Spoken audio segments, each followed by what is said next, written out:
reading series. We're very excited to welcome back tonight Nazlı Koca with her debut novel, The Applicant. I'm going to just make a couple of announcements and then hand it over to Joyelle McSweeney for a proper introduction to our reading tonight. First of all, I want to remind everyone that the Creative Writing Tailgate is this Saturday in the Deep Artolo Quad over there trapped between engineering and the Mendoza School of Business. So we'll be out there. We'll be reading. It's an open mic you can sign up for.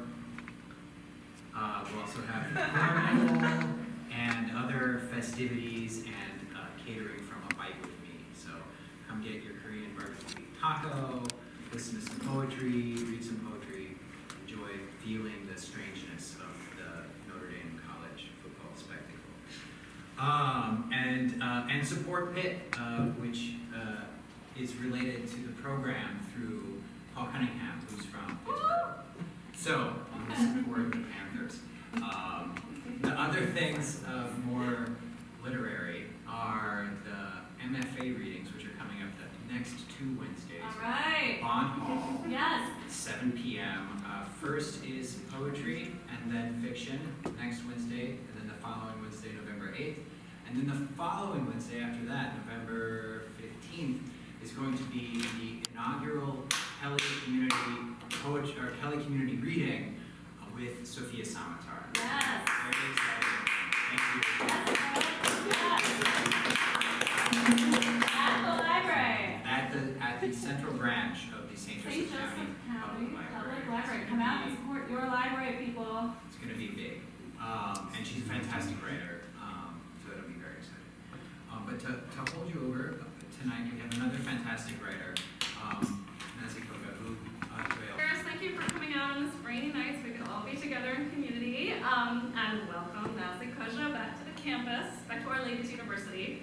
Okay, I'll read from the paper and that's probably a good idea. So, writers, poets, students, colleagues, neighbors, and friends, the creative writing program here at Notre Dame. I am Joyelle McSweeney.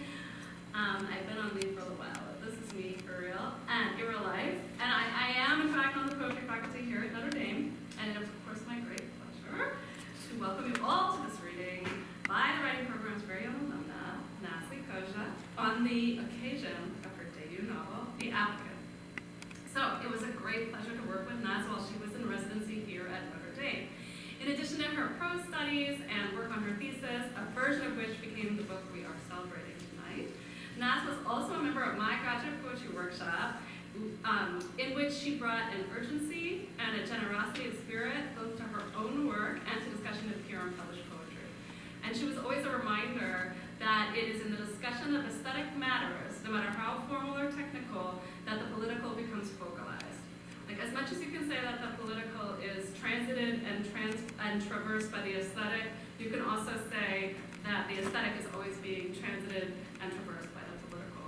And in truth, these two are inextricable.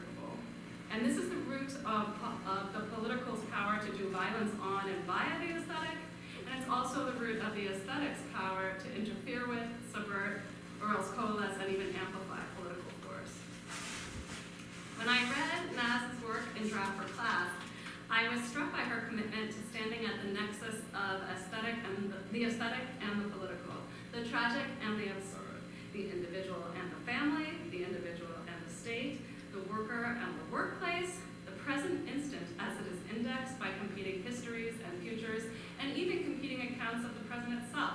The selfie that the present takes, appearing on the screen of itself or on our retinas, the present tense existing, elapsing, just before and just after itself, in the split-second delay of consciousness, where the brain is just conducting its own business, before the present is committed to memory, uploaded to the cloud in fluid, chemicals, or salt. Naz's prose draws what is found at that nexus with a liquid, flexible mind.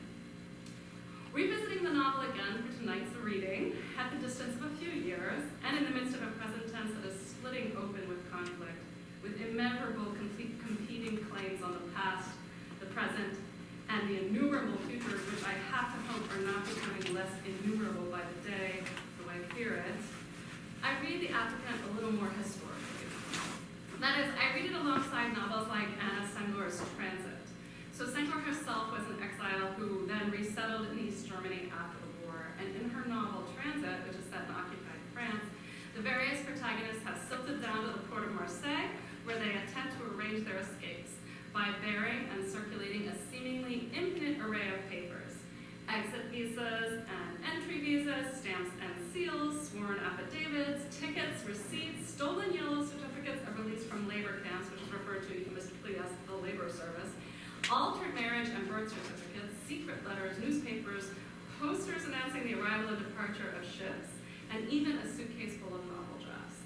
The people transit and the paper must transit, yet nothing can ever exit the system of the novel. Everything is sifted, yet nothing can leave. In this sense, Sengor's work resonates with Koja's The Applicant. The need for intimacy and curiosity about other humans, about the world, the instinct for care, somehow it persists, even as cruelty and quiescence is enforced, even as the human face is made strange by the masks applied to us, by the workplace, the market, the lover, and the state, the visas of exit and entrance, the requirements and the reprieves, the degrees, their stamps and seals, and the safety of the sentence withheld or stayed. The mask of hope is required of the applicant. The mask of hope is also the mask we demand that the present wear as it stands before the future, that it turn up its strange and altered face. Friends, please welcome Nazli.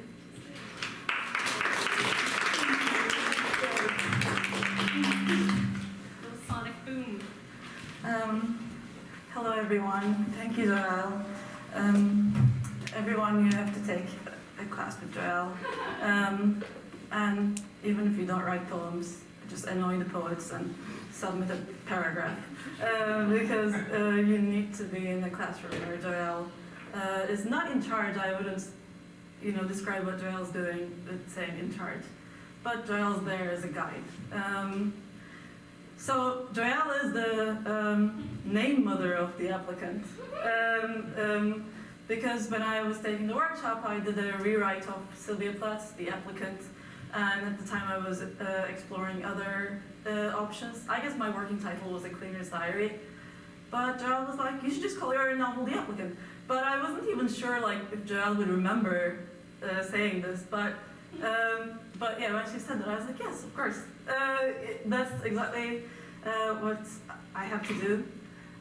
But that was a poem, that looked more like a poem, but then I just turned it into a real letter in time. Anyway, I'm just going to read this little poem prose unidentified piece of text that starts the novel. To whom it may concern. I obey, I work, I appreciate. I scrub, I vacuum, I mop. I want you so bad I'll do whatever you ask. I can kill, I can steal, I can take the blame for anything you need. I can dance, I can sing, I can be your exotic queen. I can carry, I can build, I can drive you from building to building. I can be the star of your football team. I can fight all your wars for a tiny, shiny coin. 2 coins and I will proudly work in your rotten hospitals, universities, tech companies. I can live in your apartments and take care of your babies, for free. It would be an honor to live under the same roof as you, your creepy husband, and your newborn baby. I can be your cheap prostitute, right here, right now. I can take it all in. If the earth collapses in on you one day, take this oath. I will be your human shield. Will you let me stay? Let me stay. Let me stay. Yeah, so that's how it begins. And then I'm going to jump ahead to another part that I wrote as a poem in Joelle's workshop. It's November 11th was the date, because 11/11 is the little cheap trick I did.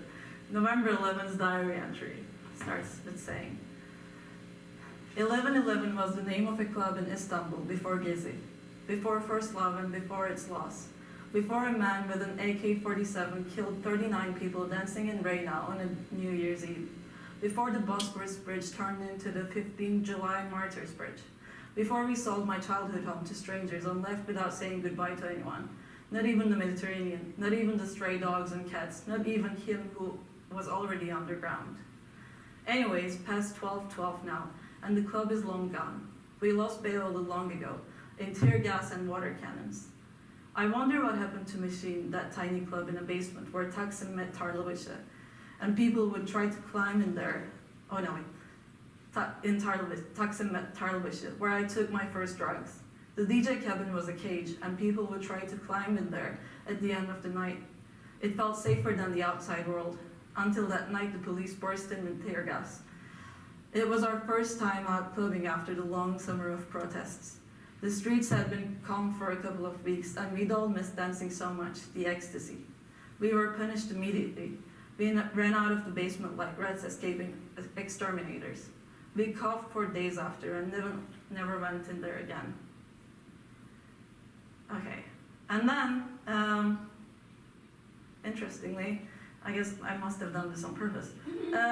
This is like right the middle of the book, and then the next diary entry is an eventful one. November 20.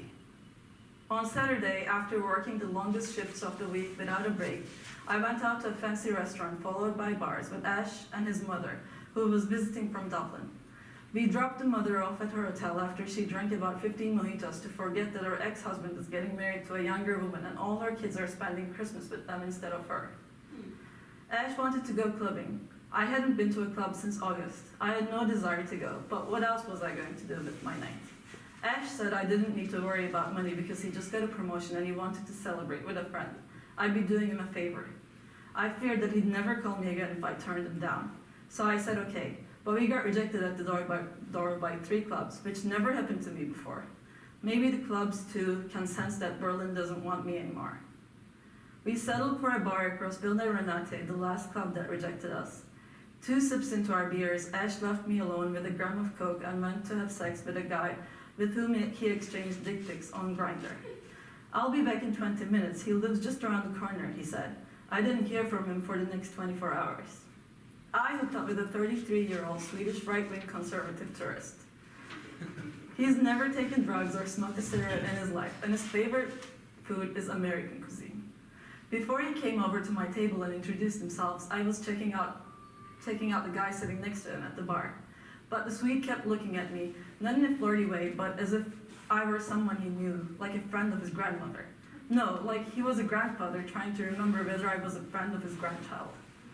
Later he told me that the friend with whom he was traveling ditched him to go to a gay club with some guy he met at the bar, and before he left, he told the Swede to come talk to me, the girl who was sitting alone in the corner. But the Swede couldn't see what I looked like without putting on his glasses, which his friend strictly told him not to. When he came and said hi, I decided to talk to him because it seemed more fun than writing bad coked-up poetry on a bar napkin. But he wasn't giving me anything to work with. Talking to me about the Christmas market at Alexanderplatz? No coke? Not into techno? Not into art? What are you doing here? I asked him. The Swede laughed. His giant-like laughter echoed in the bar, which was now closing. I told him I wanted to go into Renate and wait for Ash there. This time we got in with no trouble. The Swede's straight face must have made me look less intoxicated too. There we were inside one of my favorite clubs, and I had coke left in my pocket. The old me would have run to the toilet, snorted a huge line, and danced for hours. The new me didn't even want to take her coat off. She felt like she was visiting the past. Except she was there with a 2 meters tall Swede with white shoulders, the cleanest shave, and the most out-of-place way of talking and walking, like a good-hearted giant from a Grimm's fairy tale. It would have been ridiculous to see the Swede on the dance floor, so I led us to the back room with the piano and the whiskey bar. 2 gin and tonics later, I asked him if we were going to have sex. Okay. I think it doesn't get really bad for the progress, we'll see. Back in my room, I decided to take a line of coke, because why not? He didn't take any, of course. Okay, I'll skip a little. I'll skip some part.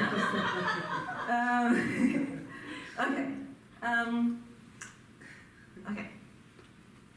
We woke up late in the afternoon and stayed in bed until late at night, talking and talking. He told me about his life in Sweden, working at the same Volvo branch since high school.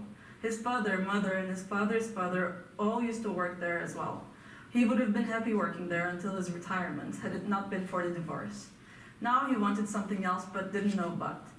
Divorce? I asked, surprised without thinking. I don't think I ever hooked up with a divorced man before, not that I know of at least. I was less startled by his divorce than I was dazed by my almost 7 and 20 years of age, like Anne Elliot in Persuasion. This is Barry's influence. This Barry is to blame for this reference. Is that next for me, the divorced man with kids? The Swede's ex-wife was his high school sweetheart. Well, when they met, he was in high school and she was in middle school. By the time she was in high school, the Swede moved into his own place and the girl practically moved in with him. On his 23rd birthday, he bought his own apartment with a Volvo employee special rate mortgage deal and asked the girlfriend to marry him. The girlfriend, barely 18, happily agreed. They'd always talked about wanting to be young parents, and they started trying as soon as the girl graduated from high school. Okay, skipping. Dropping things. I kind of want to finish with something short and something else. Just jumping. Let's see. Okay.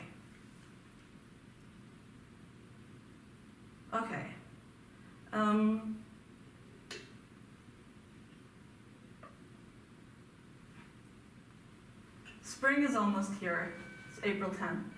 Cody's flaming with overdoses, sirens, and ambulances again. On the U1, tourists talk about cherries blossoming in parts of the city I've never seen. I have 2 months left on my visa. Today at work, as I cleaned and polished mirrors, sinks, toilet seats, I thought about my chances of staying in Berlin.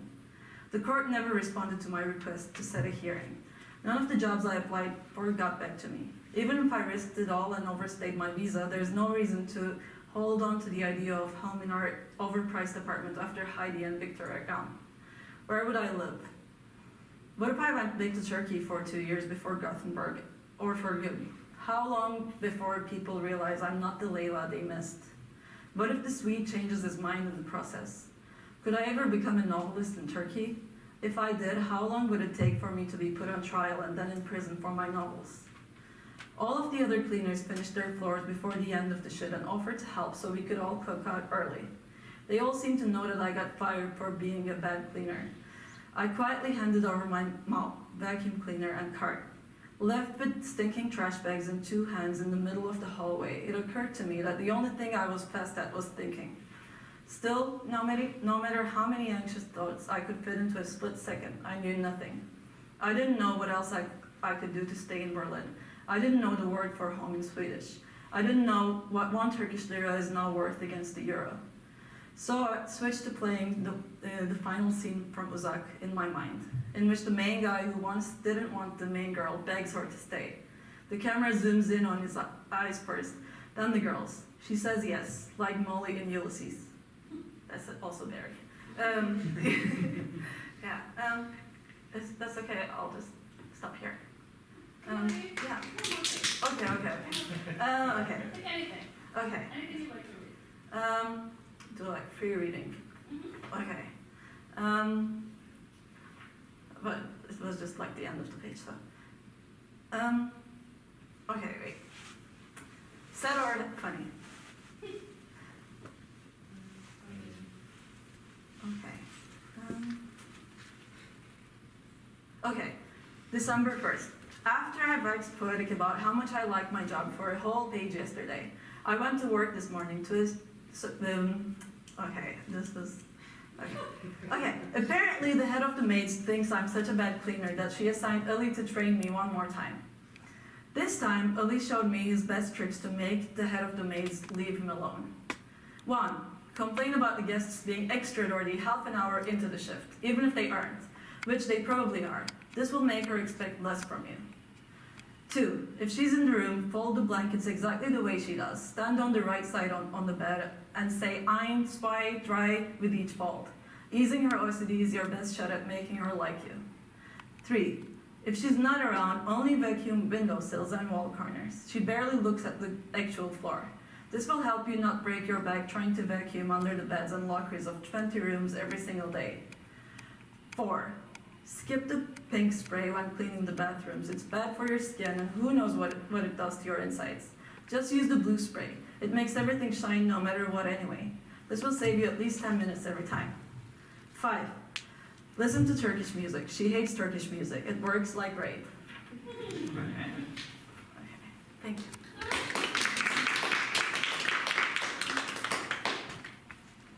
So, yeah, I think we have some time for questions, discussion. Can I ask a question? Okay.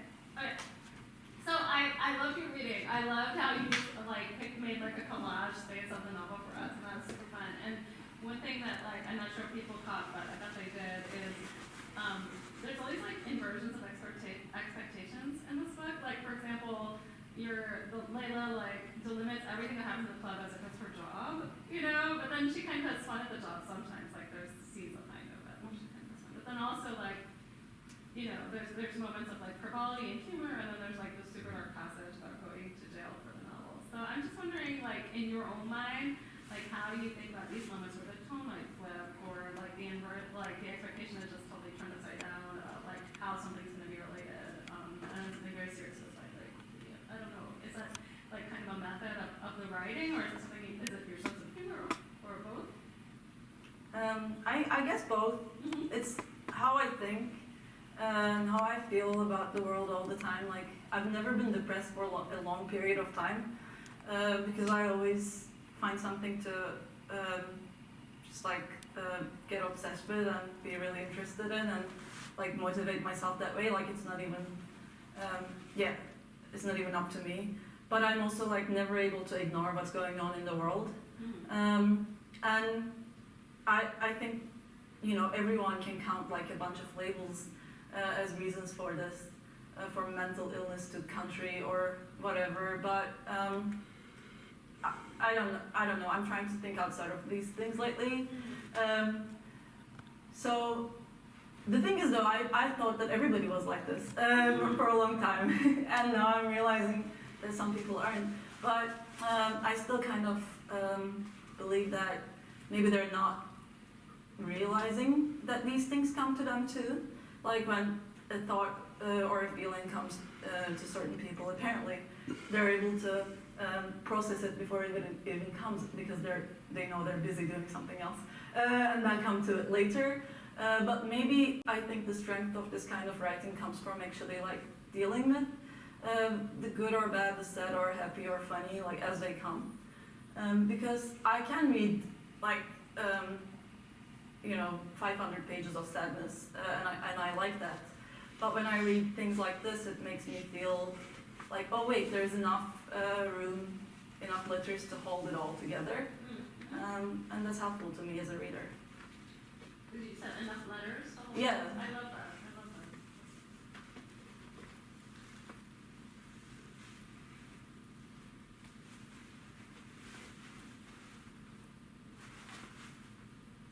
Can I ask, sort of not exactly about the text itself, but maybe on behalf of some of our current cohort, can you talk a little bit about the process from thesis to novel to, thesis to manuscript to novel in the world?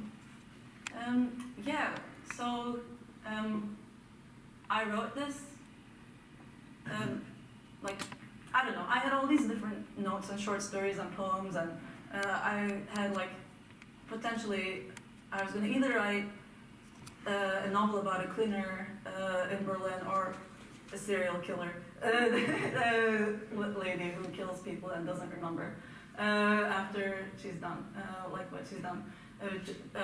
Joy also, some parts of it. This is interesting to think how that would have gone. But what I did was for the first year, over the summer, for example, I got the internship at the literary agency, and then every day in New York I would wake up and before I went to work I would write whatever I felt right, write into that document, whatever felt right. And I realized that I wanted to do something that people didn't get. I remember working at this agency. By working, I mean I just didn't work at all. I just didn't do the things they wanted me, because they were not the best people to me. And also they just gave me this long kitchen table and a laptop, and they would have lunch and they would just ignore me.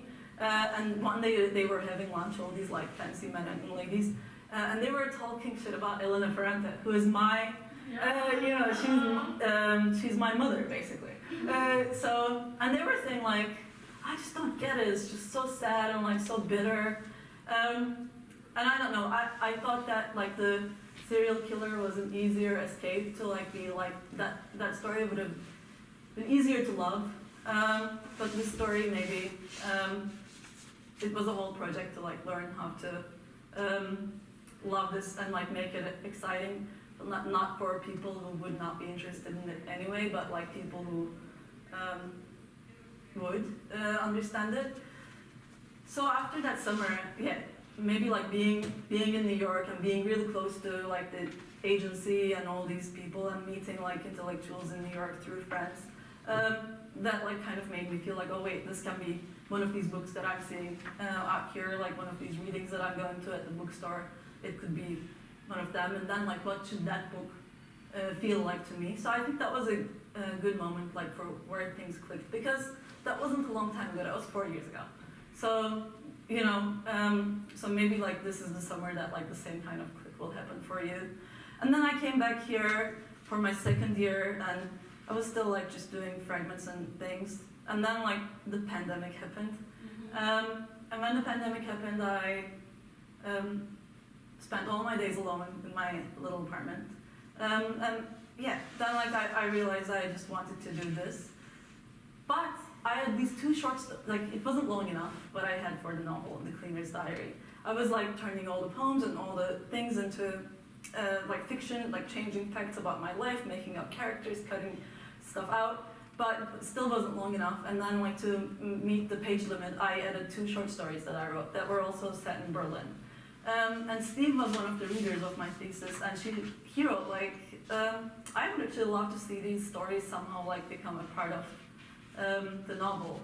And I'm not like the best at like taking feedback immediately. It just I need time. So it wasn't until like 6 months later or something, and I was like, yeah, that's what my novel needs. Like, so for example, the character Mona, which is I think a big like plot point and like one of the most important parts of the novel. Like she wasn't even a thing in the manuscript. Some versions of like that I sent to agents thinking that it was a complete novel. Like Mona was not even there. She was actually a short story character, and then I just took that in because yeah, then like there are all these like examples that you see of the things that you think are doing similar things to what you're doing, and none of them have like a sex worker and best friend love story that's not sexual, but like maybe it is, it's just, I don't know, it was a whole thing. Or like in the serial killer story too, I think there was some details that I took. So basically, all the things that I thought wouldn't fit, like they just fit after you put them.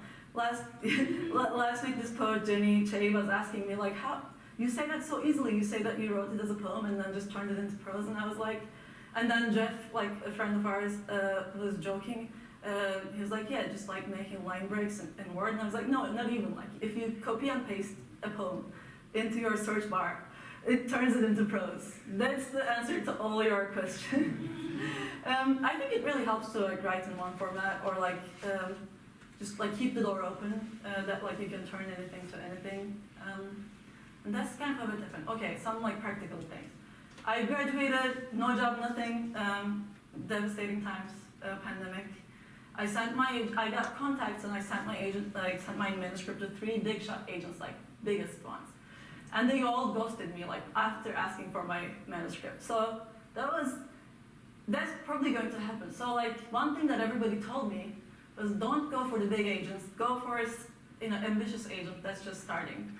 But I was like, no. I am going to go for the biggest agent there is in the whole country.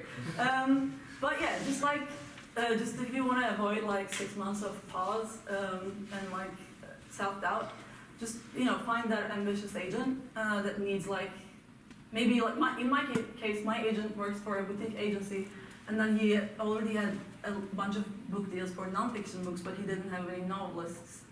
So it was important to him to like break through to the fiction side, and he worked really hard, and I got a really good deal. I get paid a lot of money, which is all gone now. Yeah.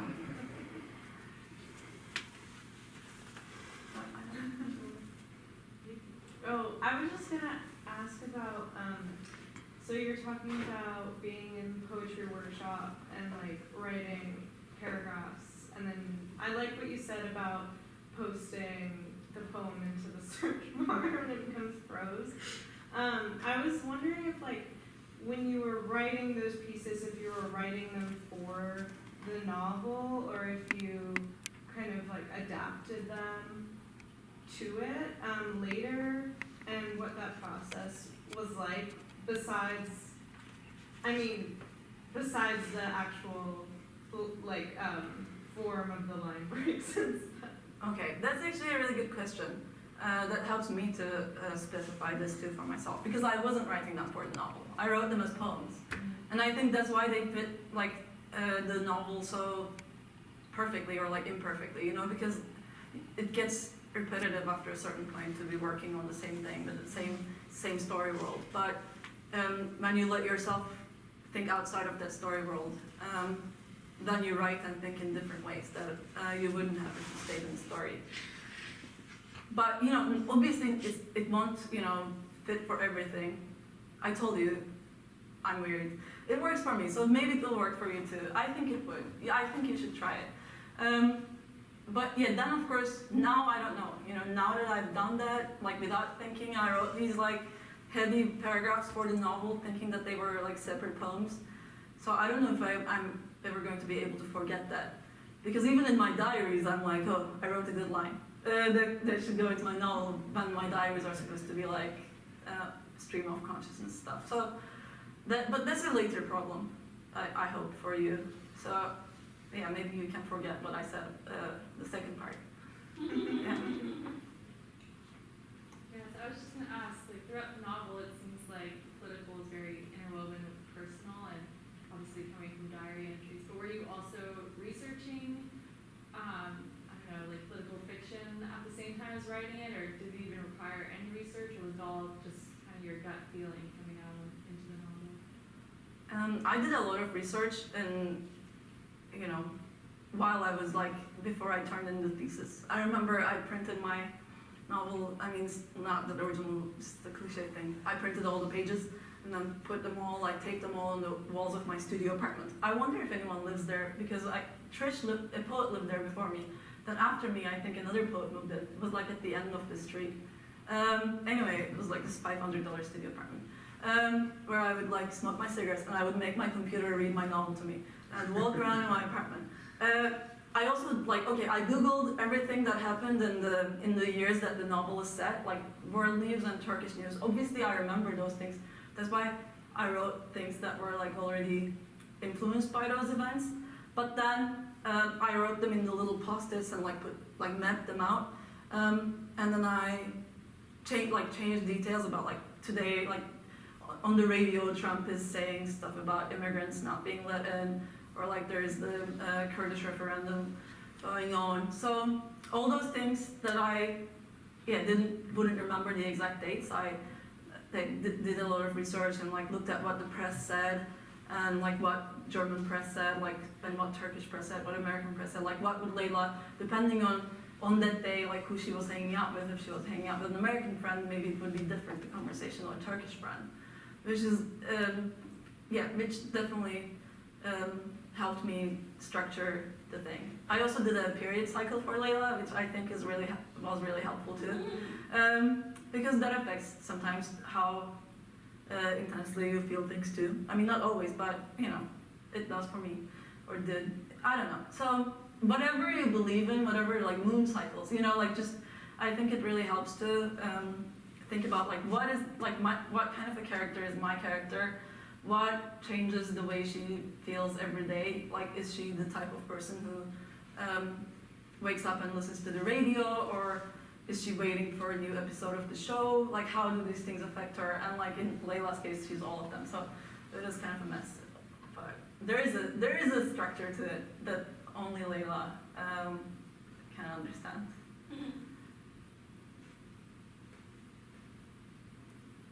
I have another question. So a lot of students come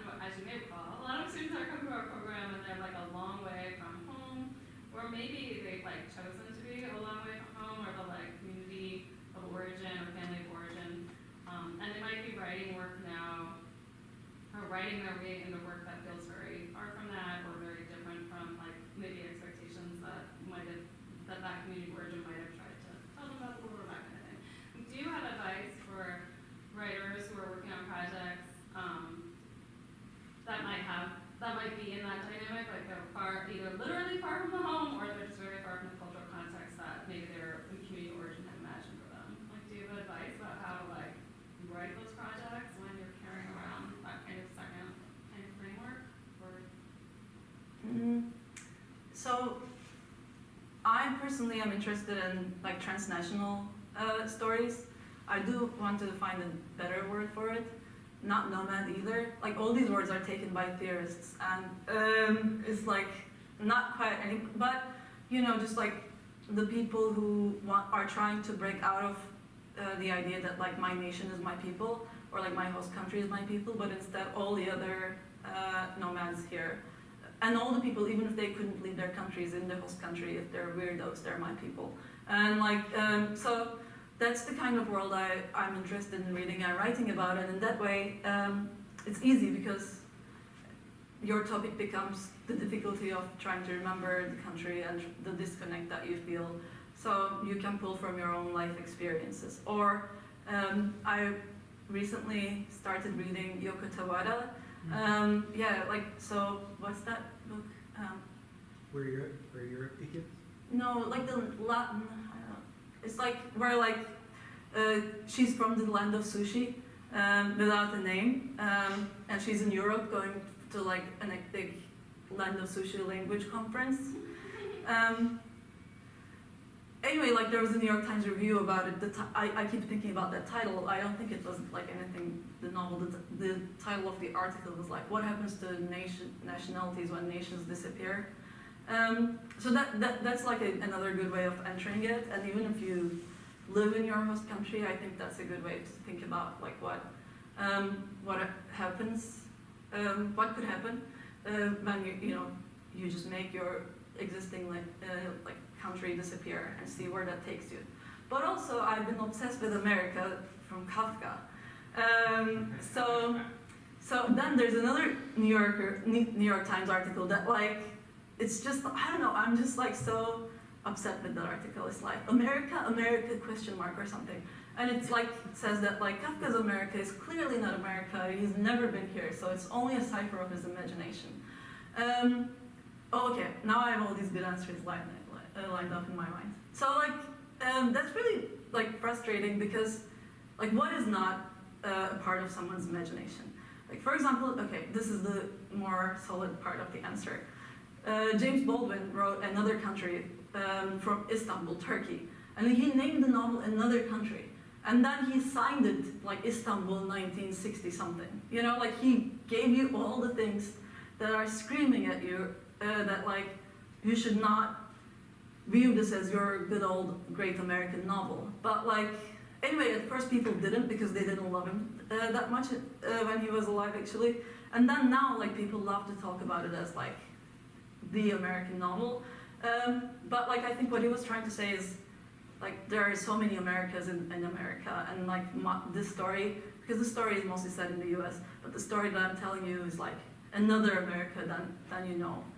And you know, he relied on correspondence most of the time when he was working on this novel, so he lived in France and Turkey for like 10 years, and he visited the US just a little bit, but mostly like he just like read American newspapers that came with delay and like received letters from like his friends, or like his famous friends came to Istanbul to visit him and rented like mansions and they threw crazy parties. Like there's a whole like thing that's fun to look into what happened in Istanbul in James Baldwin's like old mansion left from a pasha.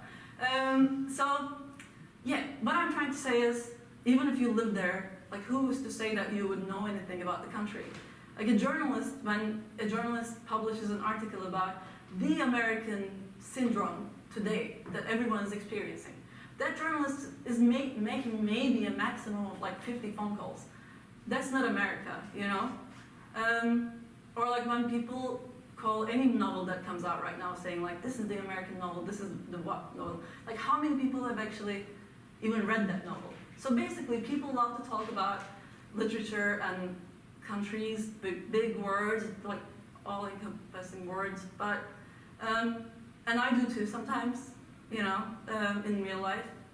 But in writing we can be more creative and also more careful.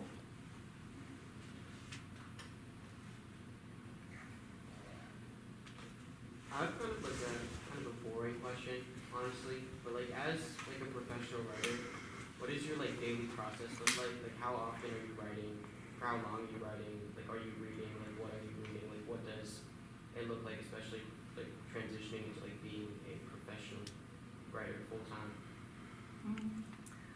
So, like being a professional writer is not what I feel like. And that's like actually like I don't want to think about myself like that. But I was like last year when my book came out, I was a PhD student. When I revised this novel with my agent, I was a bookseller, part-time bookseller. So I was always doing other things when I was working on this novel in particular, and I was like taking my writing so seriously, and I would wake up every morning and I did this artist way thing. Where like you write 3 pages every morning without talking to anyone. I would tell my roommates, don't talk to me, don't say good morning, don't ask me how you're doing. I don't want your small talk questions. Let me finish my 3 pages and then we can talk. And they were like mostly pretty helpful. So you need to be a little maybe like strict to get into like the discipline of it, maybe. But now, and now finally, actually, I have nothing else to do. My job, when I say I'm working, I'll be writing this whole year and hopefully some more times, occasionally. I don't think it's hard to believe for me to think of a reality in this world, in this economy where I will like not have to take a job. But yeah, for now I don't have to take a job for another year. So I just wake up and I've been back at journaling, but I no longer have to do that strict 3 pages thing, just like as much as I can. Oh, writing down dreams is also like life-changing. Like as soon as you wake up, if you write down your dreams, then like that changes my writing in so many ways. So that's a part of, like those are my tasks, the boring tasks of like keeping myself creative, and like this professionalism, which is like so ridiculous. I'm so lucky, I guess. So like if I write down my weird dreams, the more details of my dreams I remember, the more successful I feel that day. These days I'm just like writing. And I read too, but that's usually not usually, but yeah, it's changing. My routines are changing. I used to be able to do all of it, journal, write, read. Now, like, I've been a little obsessive in my reading, and it's been hard to stop, so now I'm reading a little less. So I guess my answer to that would be, finally, as a professional writer, I'm letting go of all those things that I force myself to do, and trusting that, like, I can actually do it. I don't know, just if that's like a too spiritual voodoo sort of answer, I'm sorry, but like I'm just figuring it out also as I go. Thank you.